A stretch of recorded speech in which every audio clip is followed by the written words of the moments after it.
पे चर्चा नहीं करा सकते। सबसे पहली बात मैं बताना चाहूंगा, स्थगन का जो नियम है 53 नंबर, उसमें कहा गया है कि स्थगन पे अध्यक्ष व्यवस्था दे सकता है कोर्ट के अंदर होने के बाद भी। एक नंबर बात। 2 नंबर बात, हमने ये कह दिया कि 2 ही जिलों का प्रकरण और संभागों का प्रकरण सिर्फ कोर्ट के अंदर है, बाकी तो सब खुले हैं, तीनों संभाग और जिले, उसमें कोई ऐतराज नहीं है। हम ठीक है, जहां जो जिले, जहां कोर्ट के अंदर जो लोग गए हैं और कोर्ट में भी PIL लगी है, कोई इस प्रकार का मामला कोई वो नहीं है जिस प्रकार से सत्ता पक्ष गुमराह कर रहा है। फिर आप सुनिए, जो स्थगन पे तो हम नहीं बोल सकते क्योंकि मामला कोर्ट में है, और आधे घंटे की चर्चा पे हम बोल सकते हैं, तो उसमें तो कोर्ट, फिर उसमें कोर्ट कहां चला गया? ये जो चीजें हैं ये दर्शा रही है कि सत्ता पक्ष जो है सदन को कैप्चर करना चाहता है, सदन को गुमराह करना चाहता है, और इस प्रकार की व्यवस्थाएं चाहता है कि जिलों के ऊपर, जो कि लाखों लोगों की भावनाओं से जुड़ा हुआ इशू है, करोड़ों लोग हैं जिसके अंदर, उसको यहां चर्चा से ये लोग बचना चाहते हैं। इनके पास कोई तथ्य नहीं है।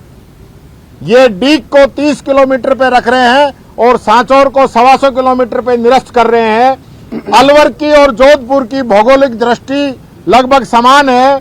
अलवर को 3 टुकड़ों में मान लिया जाता है और जोधपुर को जो ग्रामीण जिला बनाया गया उसको मना कर दिया जाता है।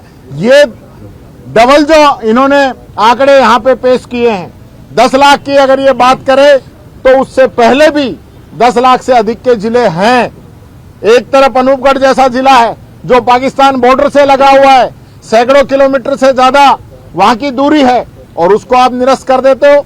तो ये दोहरे मापदंड, आप सलुम्बर को रख देते हो, सलुम्बर जिले को रख दिया, और बांसवाड़ा को आपने संभाग को निरस्त कर दिया।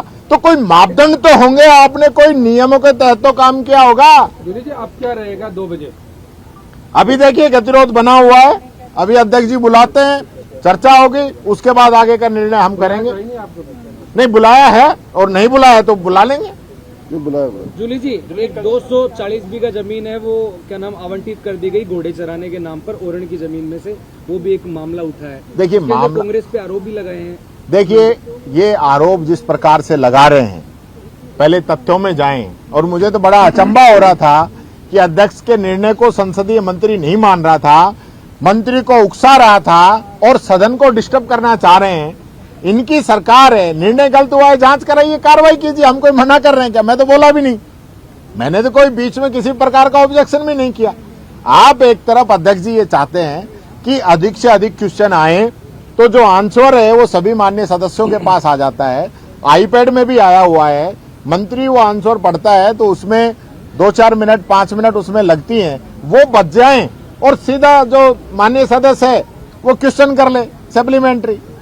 तो हम तो सिर्फ यही कह रहे थे कि जब आंसर आ गया तो इसको सप्लीमेंट्री पूछना चाहिए, और सदस्य भी सप्लीमेंट्री पूछना चाह रहा है, लेकिन संसदीय मंत्री जबरदस्ती, आप सब तो देख रहे होगे ऊपर से, जबरदस्ती मंत्री को खड़ा होकर तो अपनी बात कर। अरे भाई मंत्री हो, सरकार हो, तुम्हें यहाँ सदन की जरूरत है क्या? तुम तो अपने आप में बहुत बड़े हो, आप जांच करा लो। यहाँ भी मंत्री यही तो कहेगा कि मैं जांच कराऊंगा, तो सरकार को तो ऑलरेडी वो पावर है। ये तो हम जैसे लोग मान लो कोई मुद्दे उठा रहे हैं, उन पे तो कोई जिक्र ही नहीं है, और खुद ही इनकी पार्टी का मेंबर है वो मुद्दे उठा रहा है, इनका मंत्री जवाब दे रहा है, इनका संसदीय मंत्री उसमें इंटरफेयर कर रहा है, तो हमें तो कोई ऐतराज था ही नहीं। ये तो सारा मामला इनका है। हेमंत मीणा ने कहा था कि आप बोलने नहीं देते, उनके मंत्री हेमंत मीणा वो कह रहे कि हमें आप उनको बोलने नहीं देते। भाई उल्टी गंगा चढ़ा रहे हैं। खुद आपने देखा होगा, मैं तो पहली बार देख रहा हूं, मैंने पहले भी कहा था, आसन जब पैरों पे होता है तो सभी माननीय सदस्य बैठ जाते हैं। आसन पैरों पर, सरकार के मंत्री खड़े हैं, अध्यक्ष जी कह रहे हैं बैठ जाओ, और उसके बावजूद नहीं बैठ रहे हैं।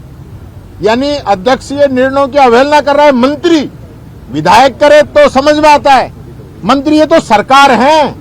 खुद अध्यक्ष जी को कहना पड़ा कि संसदीय मंत्री और नेता प्रतिपक्ष अपनी बात रखेंगे या सचेतक रख सकते हैं, आप लोग बीच में नहीं बोलेंगे। उसके बावजूद भी मंत्रियों को पता नहीं क्या गर्मी है,